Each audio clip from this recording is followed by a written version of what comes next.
আমার মায়ের হাতের ইলিশ মাছের এই রেসিপিটি আমার খুব পছন্দের, তাই ভাবলাম আজকে আপনাদের সাথে রেসিপিটি শেয়ার করি। নমস্কার, কেমন আছেন সবাই? Welcome to মমিতাস kitchen. আমার আজকের রেসিপি ডালের বড়ি দিয়ে ইলিশ মাছের ঝোল। আশা করছি রেসিপিটি আপনাদেরও ভালো লাগবে। প্রথমে মাছগুলোকে লবণ হলুদ দিয়ে মাখিয়ে ভেজে তুলে নিব। এবারে মাছ ভাজার তেলে ডালের বড়িগুলো লাল লাল করে ভেজে নিব। তবে ডালের বড়িগুলো একটু অল্প আঁচে ভাজতে হবে, না হয় বেশি লাল হয়ে গেলে শক্ত থাকবে।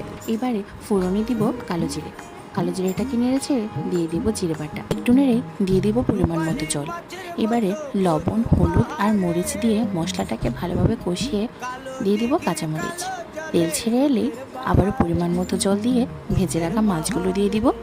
5 মিনিটের মতো মাছগুলো রান্না হয়ে গেলে ডালের বড়িগুলো দিয়ে দিব। এবারে আরও 4-5 মিনিটের মতো রান্না করে নামিয়ে নিলেই রেডি হয়ে গেল এই মজাদার ডালের বড়ি দিয়ে ইলিশ মাছের ঝোল। ভিডিওটি ভালো লাগলে আমার চ্যানেলটিকে সাবস্ক্রাইব করে পাশে থাকবেন। Thanks for watching. সবাই ভালো থাকবেন, সুস্থ থাকবেন।